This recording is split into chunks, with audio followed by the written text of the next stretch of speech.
Welcome back everyone to Data Science for Everyone. Today we're going to be looking at Google Scholar and how to search for references. Let's get started.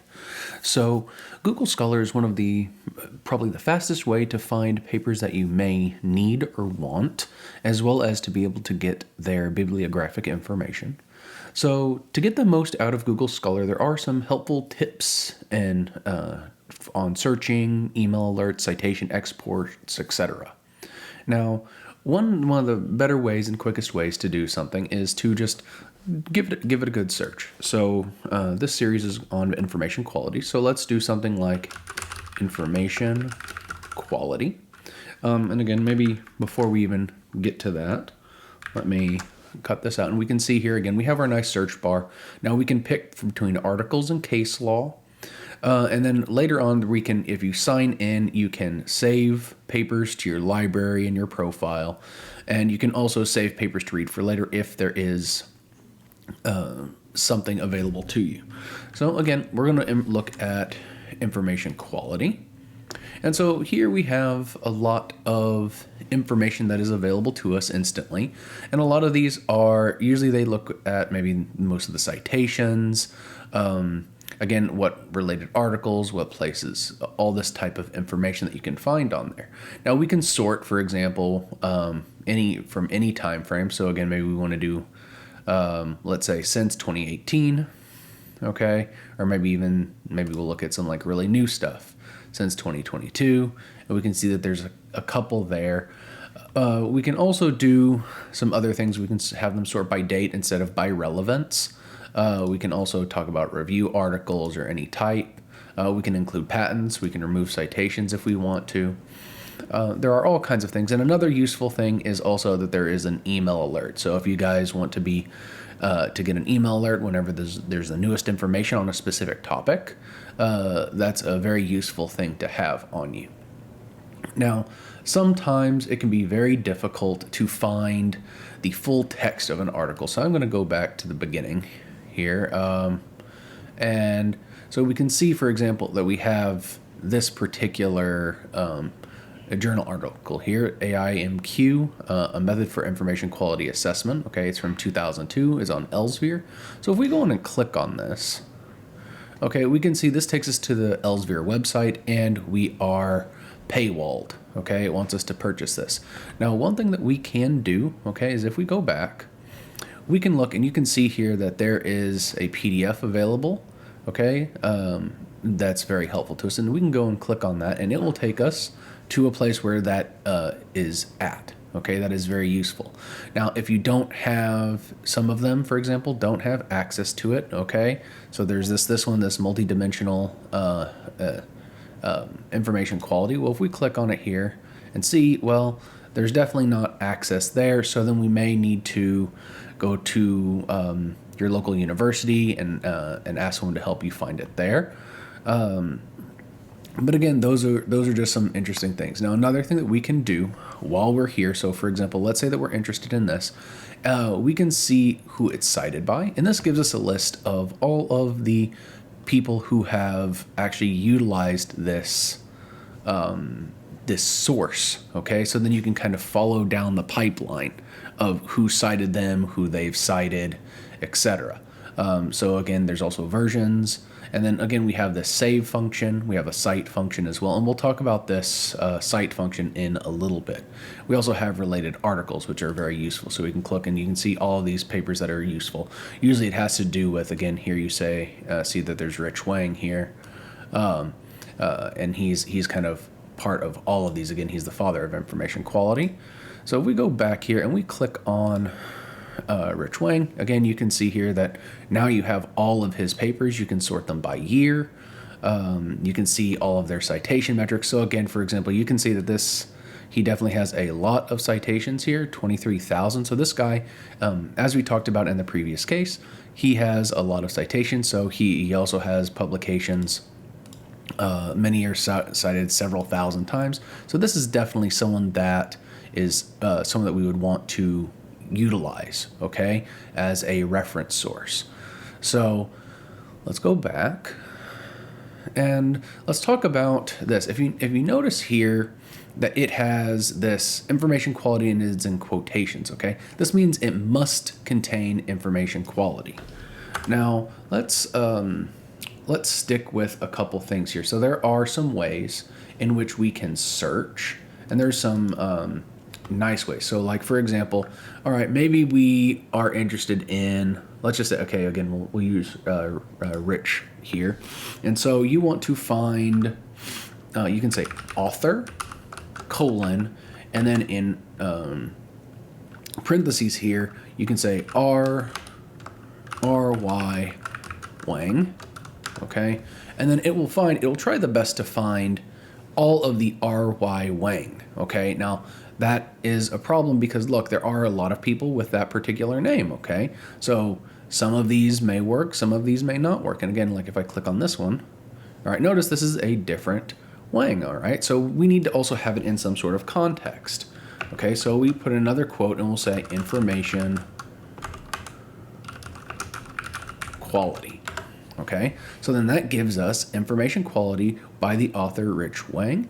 And then notice here there are a bunch of books and everything else. We have these specific citations. Now, notice this paper came up every time. So, but let's say that we do not want the AIMQ, we don't want this paper in there. Well, we can use a minus sign and do AIMQ and run, and notice now it will not find anything that has that particular type in there, okay? So that is also a very useful thing for if you do not want that word inside of the search results. So for example, that paper comes up every single time. Well, you say, all right, well, I definitely don't want that journal article in here, so then I can ignore it.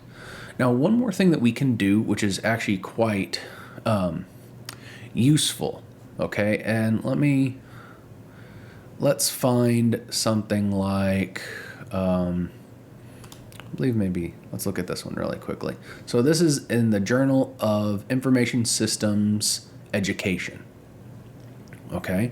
Well, we should be able to do something like source, Journal of Information Systems Education, okay, and notice that is a source colon, and you know what, I'm going to get rid of this here using that source, and we run this, and notice it gets exactly what we wanted because we knew that it was in that journal. And this is a very useful way, for example, if maybe your boss, or maybe if you have a professor that you're working under and they say, find such and such paper, okay? They happen to know who it's by, they know what journal it's in, and they know kind of the topic that it's about, but they don't remember the exact name of the paper or even what year it's in. All of this information usually people have, it's like, oh, I know that it's Rich Wang. I know that it has to do with information quality. I know that it is in the Journal of Information Systems and Education, but I also know it was not, for example, his AIMQ paper. And again, this is just extra here, okay? And we can then search, and then that's nice, okay? So maybe if we had a couple extra that came in here, so maybe let me get rid of information quality and search again, it's still going to come up with that one because, again, he probably only has one paper at this particular source journal.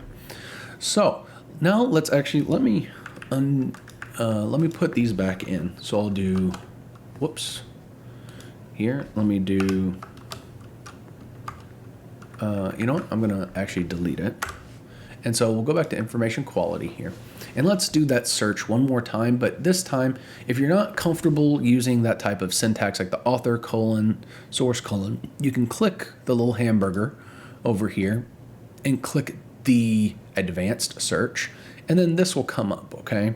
So with all words, okay, with the exact phrase here, so we want the exact phrase, information quality, we want without the words, okay, so AMIQ, and we want the author, for example, and this time we'll just say Wang here, and let's say that we want it from 2010 to 2020, all right, and we search, and notice it will automatically fill it in for you, and again, we can go back over there and take a look at the search again, and maybe you want it in a specific journal.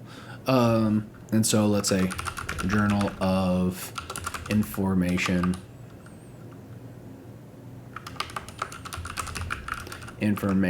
Science Education. Okay, and again, it doesn't say that because again, we had this year in here. So if we go back to our alert and we want to remove the year for that specific one, and we run this again, notice we get actually a different paper, okay? So again, maybe there was something that I missed in here. So again, it has here, notice there's quite a few source. So let's go back here, advanced settings, and let's put all of this in here. And maybe I don't remember if it was science or sciences. So let's put it in sciences and run. Okay, so again, notice that these things, maybe if you put too many restrictions, it's not going to work. I'm actually going to go back, all the way back, and see what I actually wrote to get that particular one, because it bugs me a little bit. Oh, systems. It was systems instead of sciences. So let me go back all the way again, and we will double check it now. Again, I'm just playing with this so that we can get an idea of what it is. So notice now we actually get that exact one. And so, but this also tells you the dangers. So if you misspell something and you're telling it you want that exact phrasing, it's going to cause you trouble. Okay, so again, I can even go in here and let me just change it to this and run. And notice, I forgot the S in that systems. Okay, and now it says that does not exist. So be very careful when that happens, okay? It's asking you for the exact phrasing. It does not, this means that spelling is going to be important to you, okay? So again, let's just go back to systems.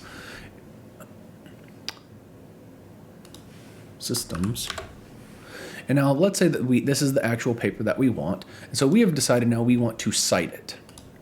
Well, we can cite. Now, this is where your world is going to get very, very useful. Now, there are a couple ways that you can do this. You can, if you make sure and pick your current style that you want, okay? Usually it's either MLA or APA, but again, ask your advisor, your professor, your boss, what type of citing style. Sometimes they say don't care, then maybe just pick one, okay? So we would go with this APA, American Psychological Association type. Now, you can go through here and copy it and then paste it into your document if you want to. That's one way. But I would suggest going and using one of these. Okay, so if I go on, and I personally prefer to use a bib text file. Okay, but if you happen to have EndNote or RefMan or RefWorks, anything like that, that's fine. In the next video, we'll probably be doing, there's a free open source, is called JabRef, and we'll be using that, and I'll show you guys how to utilize this functionality. But if you click on it, here you get that citation. Okay, and this is in a bib text citation. You would right click on it. Okay, so depending on what your system settings are, okay, I don't like things to automatically download, so I've set it up that way. But sometimes you click this and it'll automatically download as a bib file or a text file. I usually will have to right click and hit save as.